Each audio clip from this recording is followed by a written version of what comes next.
A batalha mais aguardada de todos os tempos do mundo Jujutsu finalmente começou. Gojo versus Sukuna se inicia de fato com um vazio roxo estralando a cara do Sukuna e o Gojo começa daquele jeito, na frente do Rei das Maldições. Mas quem será que vai vencer essa batalha? Será que Gojo, utilizando 200%, mostrou que o Sukuna é mais forte do que ele?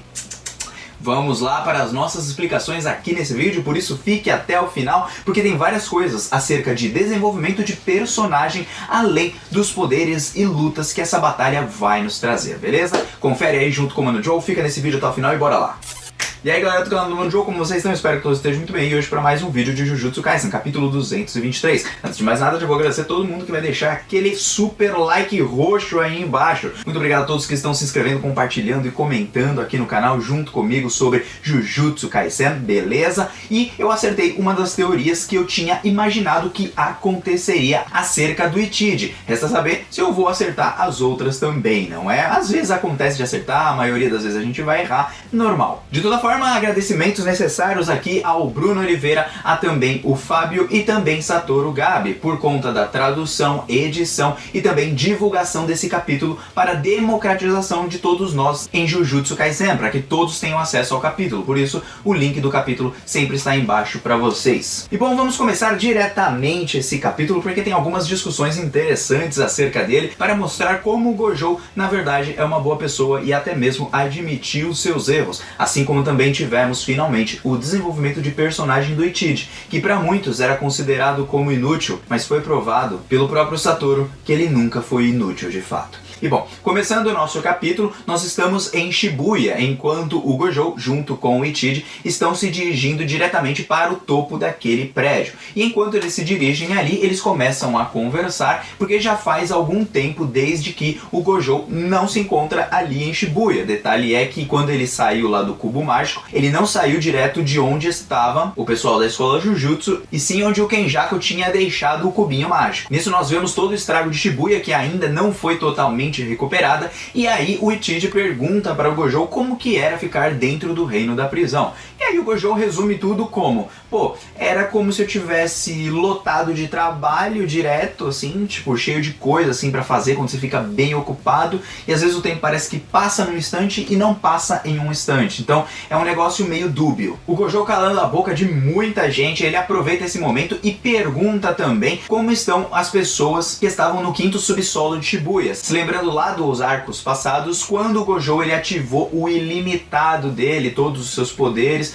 porque as maldições tinham invadido aquele local e matado várias pessoas, e ele também poderia ter matado alguém graças aos seus poderes naquela luta. E aí o Itide também explica uma coisa bem necessária pra gente, que Shibuya se transformou no epicentro de espíritos amaldiçoados. Então a taxa de sobrevivência de pessoas não feiticeiros, ou seja, pessoas normais, conforme vai se aproximando de Shibuya, vai diminuindo. Por quê? Porque ali tem muitas maldições, e isso vai ser importante aqui nesse capítulo porque eu vou explicar pra vocês. O Gojo pode até mesmo ter matado várias dessas maldições quando ele utiliza o seu vazio roxo. Mas aí depois eu explico como que funciona pra vocês entenderem o conceito que eu quero abordar. Bom, de toda forma, no quinto andar do subsolo, o Itide fala que graças aos resquícios de energia amaldiçoada do Gojo que estavam naquele local, os espíritos amaldiçoados não tocam lá, principalmente porque tem medo daquele poder todo. É assim como quando você se depara com um ser muito poderoso. Então, pra gente ter uma noção de que os resquícios do Gojo são tão fortes a ponto das maldições evitarem adentrarem aquele local. Não que os resquícios fariam alguma coisa com elas, mas é como se a presença do Gojo ainda estivesse lá. Por isso, eles não adentram aquele local por conta do risco de achar que vão encarar alguém muito mais forte e assim vão morrer. Bom, de toda forma, todas as pessoas foram reabilitadas que foram atingidas ali pelo vazio ilimitado do Gojo. Ali ele está se referindo à sua expansão de domínio. Lembrando que o Gojo ele utilizou acho que 0.2 segundos da sua expansão de domínio para poder bater de frente com o Hanami e com o Jogo. Isso mostra que o Gojo sim se importava com as pessoas onde ele estava e sim com as pessoas que ele estava unido nessa batalha, como o próprio Nanami, mesmo que algumas pessoas tenham dito que no capítulo passado ele não se importou. E na verdade não é que ele não se importou, mas sim que todo mundo está querendo ser muito apressado com todos os sentimentos e bababá acerca do Gojo, e nesse capítulo ele mostra que ele se importa sim com todos, mas não tinha muito o que fazer, até porque até hoje ele se culpa pelos resultados de suas ações, tanto do próprio Getou como Nanami, seus alunos e por aí vai. E é então que nesse momento ele se dirige ali para o topo daquele prédio e quem tá lá é a Utahime e também o Gakuganji, ambos ali que todo mundo queria que morresse, né, tirando a Utahime, né, mas o Gakuganji todo mundo queria que morresse, mas nós vamos entender certamente o que se passou na cabeça do Gojo para não matar o Gakuganji no final das contas.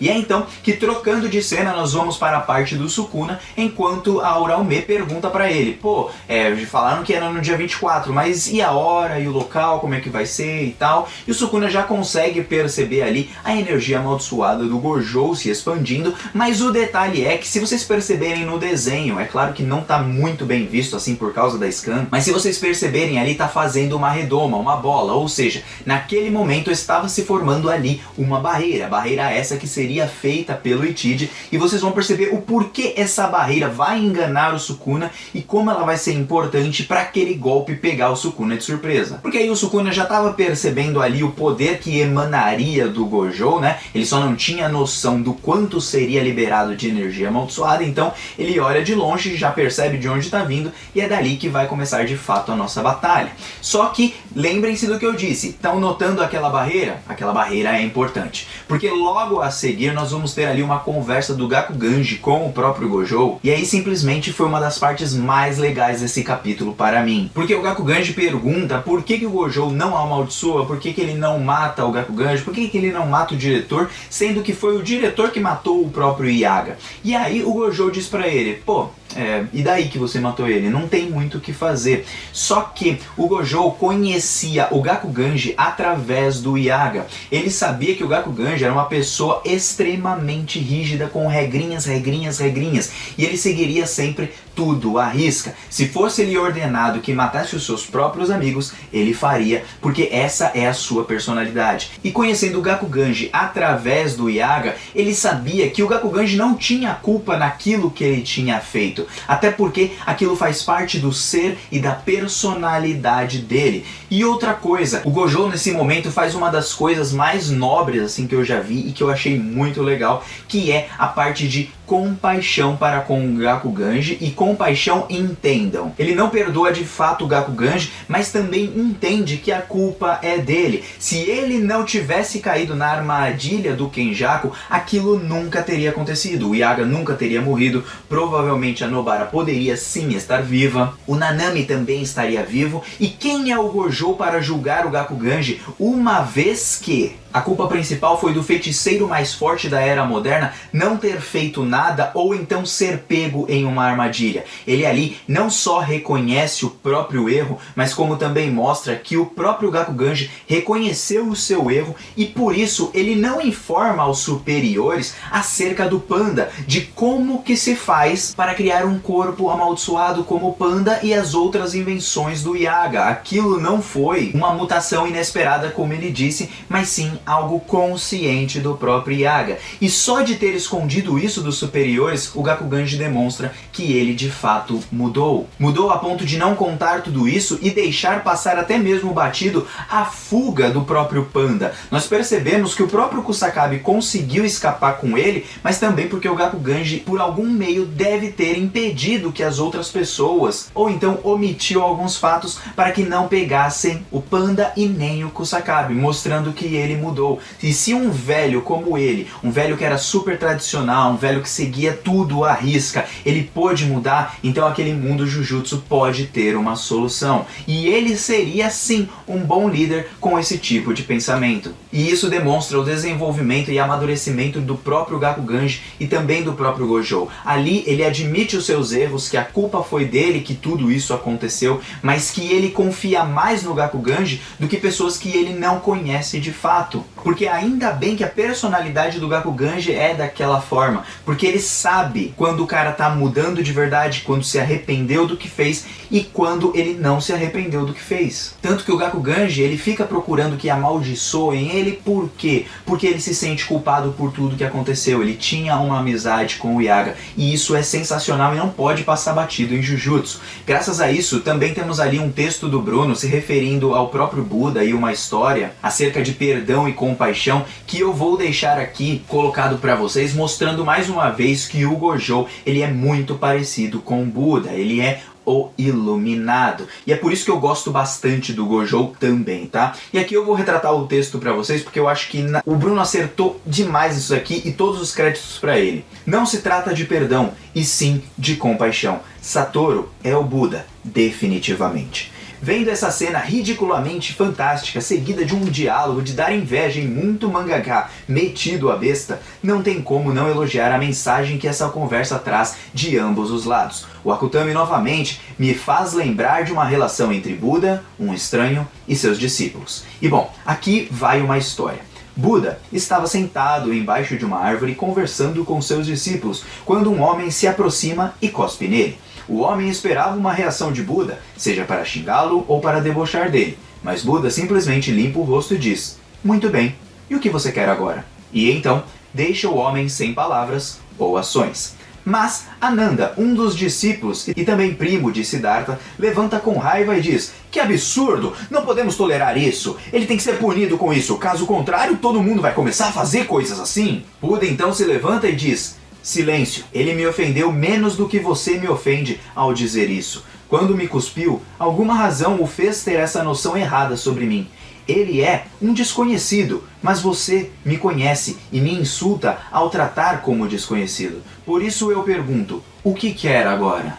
Depois, muita coisa acontece. O homem reflete e retorna, dessa vez pedindo perdão por suas ações. Mas Buda não o perdoa, e sim o diz que quer compaixão. Então, qual a mensagem disso tudo? Bom, Satoru conhece Gakuganji por sua vida e força, mas Gakuganji não conhece Satoru Gojo, e sim a sua força ameaçadora, e nutre noções deturpadas acerca dele e por isso o insulta. E o que Satoru Gojo quer dizer é que não importa quantas desculpas nós damos a nós mesmos para satisfazer nosso ego ferido, porque no final nenhum perdão mudará que estamos errados ou os demais, então precisamos ser melhores que nossos erros. Nós devemos conceder não o perdão, mas sim a compaixão.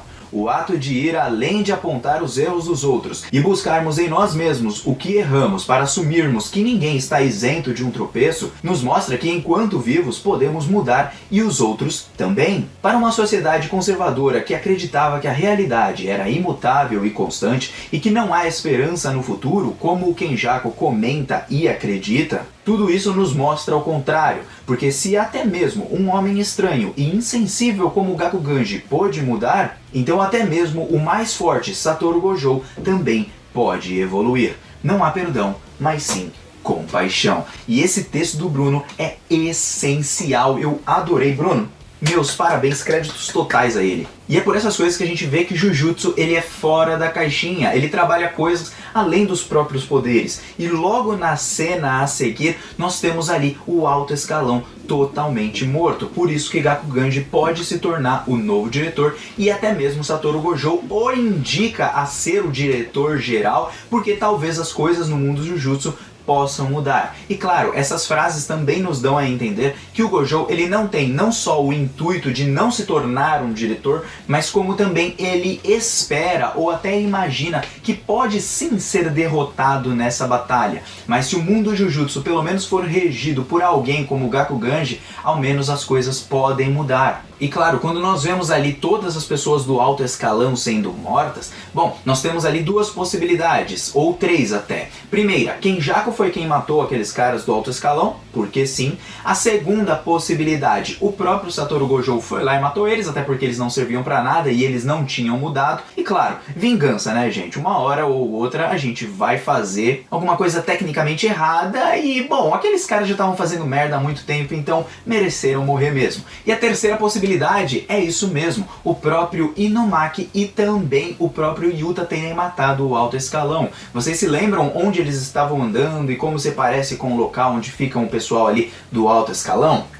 Pode ser uma sacada ali que o Miyamura trouxe lá no Twitter, essa teoria não é minha, mas que eu achei mega interessante. Bom, depois disso nós teremos o desenvolvimento ali do Ichiji, porque ele pergunta para o Gojo enquanto eles estão subindo lá pro topo, em um flashback ou uns dias antes, não sei, do porquê ele escolheu o Ichiji para ajudar ele ali a construir uma barreira, fazer uma barreira. Tinha pessoas muito melhores do que ele. Mas aí o Gojo fala assim, como assim? Tu não sabe por quê? Como assim você não sabe por quê? É simplesmente porque você é a pessoa que eu mais confio. E aquilo não só traz desenvolvimento pro Ichiji, que nós vimos lá atrás, nos capítulos passados, quando ele está junto com a Tsumiki, quando está levando ela ali para o Megumi. Nós vemos que no passado o Gojo disse para o Ichiji para ele não ser um feiticeiro, porque ele iria morrer de toda forma, mas que ele poderia trabalhar ali, pegar uma licença de carro, trabalhar como janela. Para quem não lembra, né, os janelas e os assistentes são pessoas que ajudam e dão suporte para o pessoal do mundo Jujutsu. E isso mostra o que sobre o Gojo pra gente? Gente, ele considera todas as pessoas, todas as mínimas peças, por menores que sejam, por menos poderosas que sejam, peças importantes. E por que são todas peças importantes? Porque não importa a sua força, não importa de onde você veio, não importa quem você é. O que importa é que você se faz importante como uma pessoa no mundo Jujutsu, mudando totalmente a mentalidade das pessoas que só focavam em seres mais fortes. E ali nós vemos distinção entre Sukuna e também Gojo. O Sukuna não liga. O Sukuna basicamente ele vive naquela regra do mais forte sobrevive e é isso aí. Sou eu que mando e pronto, acabou. A liberdade inata, independente das pessoas que estejam ao meu redor. O que importa é o meu próprio prazer e egoísmo. Já o Gojo não pensa dessa forma. Embora sim, ele seja um bad boy, ele seja um egoísta, o Gojo traz algumas coisas de ensinamentos que ele passa até mesmo através das suas ações, porque ele confia genuinamente no próprio Ichiji. Ichiji esse que tinha ali uma mentalidade um pouquinho mais fraca e se pensava como uma pessoa que nunca conseguiria fazer nada, ele vai conseguir fazer agora, porque é graças a ele que Satoru Gojo vai conseguir aplicar um golpe em cima do Sukuna. E isso nos mostra a importância da união das pessoas num mundo cruel como o mundo Jujutsu, porque mesmo como foi mostrado lá pelo Yaga no comecinho, quando ele conversa com o Itadori e diz, ó, você quer entrar mesmo nesse mundo? Esse mundo não tem volta, uma vez que você entra, é só matança, você vai ver seus amigos morrendo, você vai ver só sofrimento. E aí pergunta se ele quer realmente entrar naquele mundo. Então o Satoru Gojo, ele tem a noção disso, ele faz o que é necessário para aquele mundo mudar, mesmo que ele tenha que sujar suas mãos, mas mais importante do que isso, ele tenta ao mesmo tempo mudar esses conceitos para que o mundo se torne de alguma forma melhor, fazendo a sua parte, mesmo que ela seja pequena, porque essa parte é trabalhada diretamente na mente das pessoas ao redor. E Ichiji, para quem não se lembra, estudou junto com o Satoru Gojo na sua época de estudante, embora ele tenha uma cara meio de velhinho.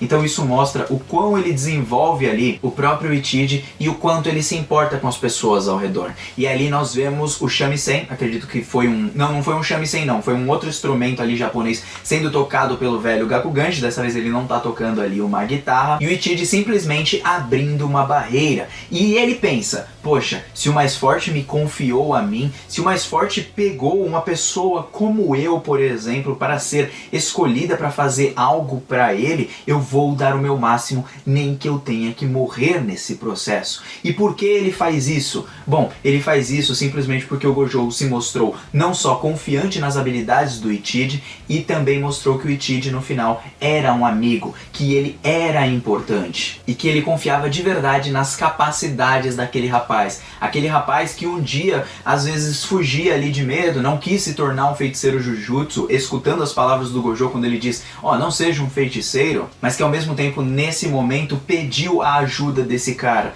Gojo não é um ser único, inabalável, o único, longe de todos. Ele está unido, ele não está sozinho como o próprio Sukuna e Yorozu viu ele. E essa é uma das partes mais importantes do Jujutsu e que muitas pessoas acabam se esquecendo, só focando ali em poderzinho. Esse desenvolvimento pra mim do Ichiji foi simplesmente genial, foi magnífico, foi lindo. Eu cheguei a me emocionar na hora de que eu li, porque eu falei, cara, impressionante, Satoru Gojo realmente, ele muda ali o mundo Jujutsu com o seu pensamento, e ele aprende com os seus erros também.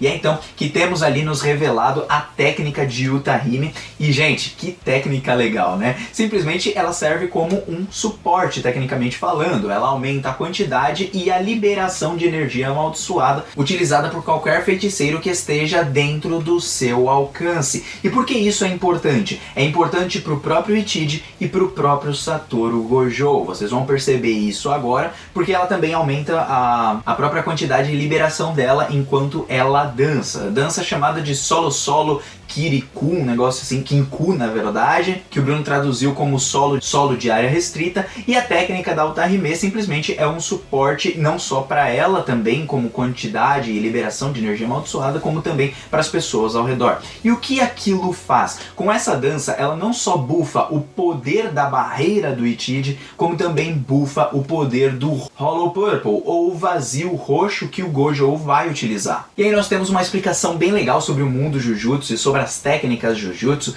que elas são baseadas simplesmente na subtração. E como assim subtração? Assim como nós temos o conceito ali de Fullmetal Alchemist, onde pessoas, algumas precisam escrever um círculo para utilizar a alquimia. Da mesma forma funciona em Jujutsu Kaisen, que as pessoas precisam fazer técnicas, e quando eu digo técnicas, são técnicas inatas, ou seja, não é a técnica, por exemplo, do Itadori, porque o que o Itadori tem são habilidades e não técnicas amaldiçoadas. Técnicas amaldiçoadas são os poderzinhos que a gente tem, como Hakari, Yuta, Kirara e por aí vai. Dessa forma você analisa o quão bom é um feiticeiro quando ele não precisa de tantos gestos e quando ele consegue subtrair tudo isso sem precisar fazer um círculo de conjuração ou então gestos de mão para soltar a sua técnica amaldiçoada. Ou seja, também ali temos as falas, não temos só os gestos de mão e tudo mais. Só que não é só por isso que a pessoa é habilidosa, porque ao fazer todos esses gestos, toda essa conjuração, todas essas partes, sem minimizar sequer um movimento, ou seja, fazer tudo de forma perfeita,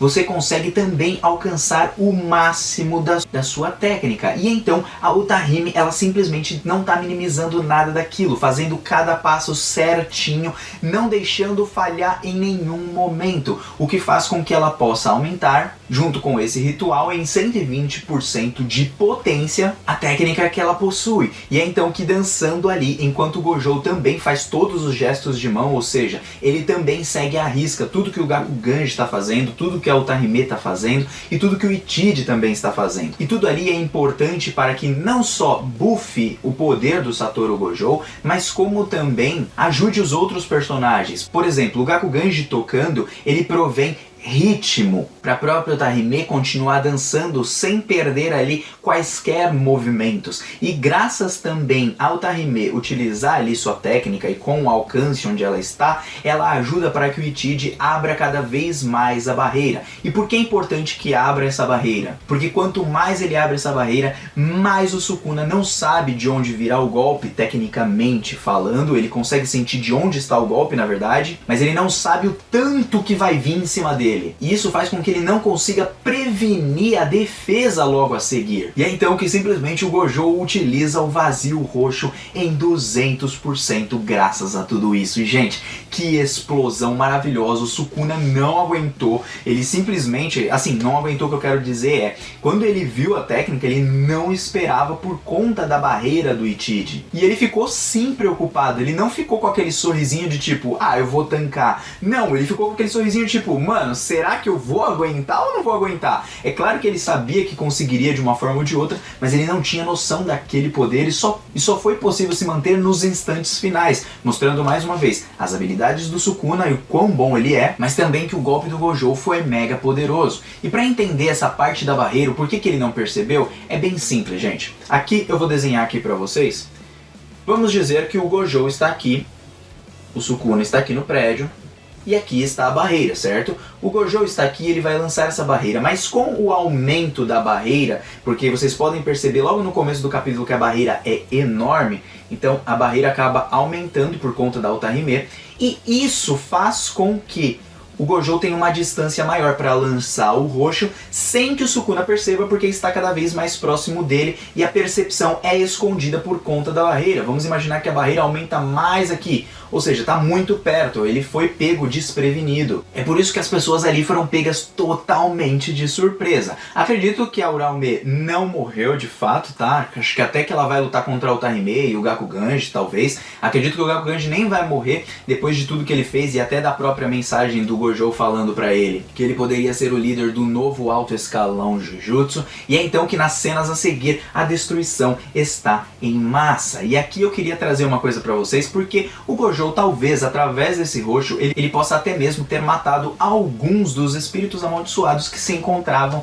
em Shibuya, principalmente porque lá era o foco desses espíritos. Mas como assim, Joe? Eles não estavam escondidos e tudo, ou alguma coisa assim? Bom, pela quantidade deles, eles deveriam estar espalhados. E graças aquele roxo deve ter atingido outros ali naquelas proximidades. Se lembrando aqui, gente, nós temos 3 roxos e esse é o mais forte já mostrado. O primeiro foi contra o Toji. Vocês podem ver que o roxo, na verdade, ele só acaba com tudo aquilo que ele toca, sem deixar esparramar energia amaldiçoada em um canto e em outro. Mas contra a Hanami, a gente já percebe que é outros 500. Nós percebemos que até mesmo as árvores ao redor, as plantas acabam morrendo por conta do roxo. Ou seja, aumentou mais de potência conforme o Gojo foi evoluindo. E agora com 200% utilizado, graças ao Otahime e também ao Gakuganji, também temos ali mais uma vez o golpe em uma escala ainda maior. E graças a isso eu digo pra vocês que através até mesmo, talvez, tá, que é uma teoria,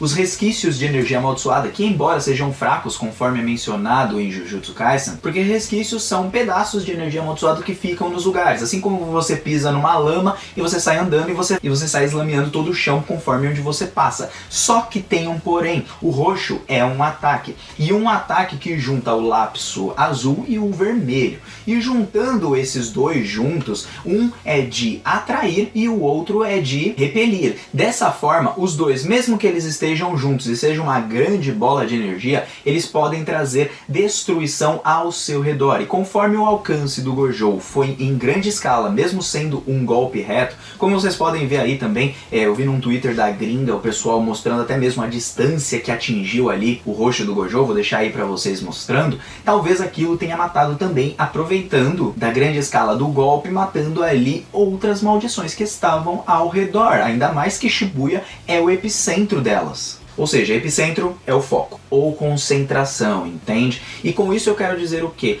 Através mesmo de pessoas que conseguem imbuir energia amaldiçoada em um objeto, como uma pedra, e jogar, como o Itadori mesmo fez logo no começo do arco do jogo do abate. Bom, eu trago aqui essa percepção que não é tiro e queda, mas é uma possibilidade, que através do golpe do Gojo é como se fosse simplesmente um sol. Então, num sol, nesse conceito, mesmo que você passe perto do sol e você não seja atingido pela bola em si, toda a chama dele, conforme mais perto você fica, mais você é atingido. Por isso, os bichos devem ter sido mortos nesse processo, visto que mesmo que seja um golpe direto, você percebe que tem ali destruições ao lado. Nós vemos essas destruições lá no arco da escola, quando Todou tá lutando contra o Hanami, e aí o Gojo solta o seu golpe, mas você percebe que agora ele tá não só em grande escala e destrói uma grande parte, mas também destrói as coisas ao redor, como se tivesse queimado ou evaporado esse tipo de coisa. Por isso agora, com 200%,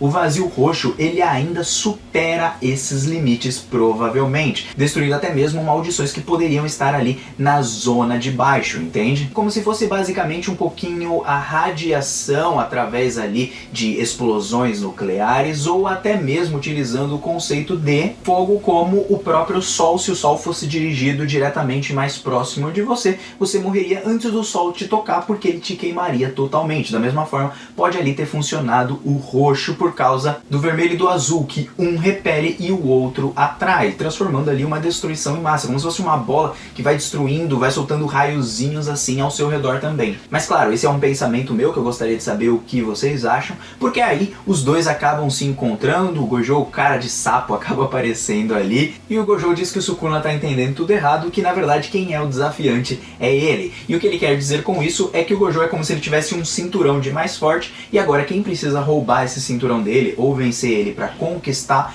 é o Sukuna, ou seja, o Sukuna está para trás, ele fica meio bravo naquele momento, e vocês perceberam que o braço do Sukuna está se recuperando, tanto um já recuperou, né, o braço esquerdo já se recuperou, mas o direito ainda está queimadinho, que ele ainda está recuperando. Então sim, o golpe do Gojo foi muito forte, mas assim como em todo shonen, não se enganem, gente, não significa que o Gojo agora não consegue detonar o Sukuna, porque o Sukuna tancou o golpe dele. Assim como toda batalha shonen, mesmo que Jujutsu tenha quebrado um pouquinho do clichê, que normalmente o cara não chega com a sua técnica mais forte ou uma das mais fortes para cima do adversário. Assim como o Goku muitas vezes começa com o Super Saiyajin 1 para depois ir pro 2, depois pro 3 e tudo mais, da mesma forma vai acontecer aqui. A única diferença foi que o Gojo quis aplicar um golpe para mostrar assim pro Sukuna, ó, é você que tá me desafiando, eu não sou o desafiante aqui. Ou seja, o Gojo diz pra ele que ele é o mais forte de fato, confirma tudo isso. E agora, gente, eu digo pra vocês que graças a essa técnica do Gojo, nós teremos mais coisas ainda. E finalmente veremos o auge dele.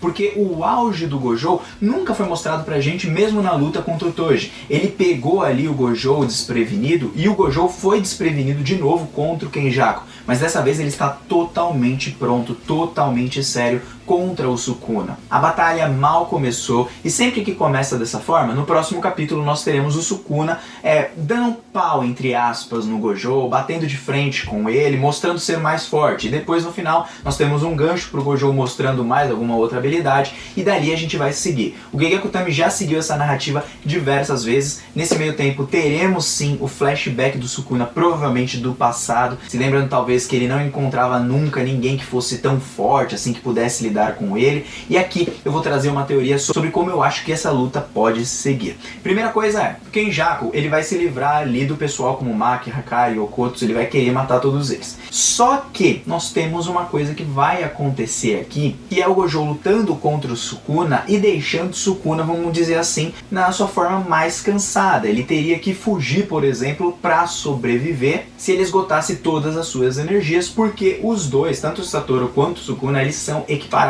Um vai vencer por 1 milímetro o outro, entende? Por isso que é uma das lutas mais imprevisíveis e mais impactantes. Porém, o Yuji, como todo shonen, deve ser trabalhado como o herói final. É por isso que eu digo pra vocês que talvez no final da batalha do Gojo contra o Sukuna, o Itadori com a sua nova habilidade, que se for realmente troca de alma, troca de corpo, alguma coisa desse tipo, porque eles transformam ali basicamente em objeto amaldiçoado, né? Ele pode ali trocar com o Megumi dessa forma entrando no corpo do Itadori e o Itadori lutando internamente contra o Sukuna, já fragilizado principalmente porque o Gojo terminou de detonar ele. Então o restante de força que resta do Sukuna, o Itadori vai conseguir tancar, porque é sim um dos personagens que deve ter um destaque nessa reta final, derrotando de fato o Sukuna. Isso vai acontecer uma hora ou outra. Porém, eu gostaria muito, mas muito, que o Sukuna e o Gojo morressem juntos e desse um empate definitivo, com os dois ali mostrando serem os mais fortes, porém sendo os dois mortos por cada um em um golpe. Eu acharia muito, muito legal, acharia muito legal mesmo. Bom, de toda forma, eu gostaria de saber o que vocês acham. Sei que o vídeo ficou longo, mas é porque eu queria trazer isso daqui acerca de Jujutsu, além dos poderzinhos, é claro, tá bom? A luta só tá começando, ninguém tá amassando ninguém nesse momento,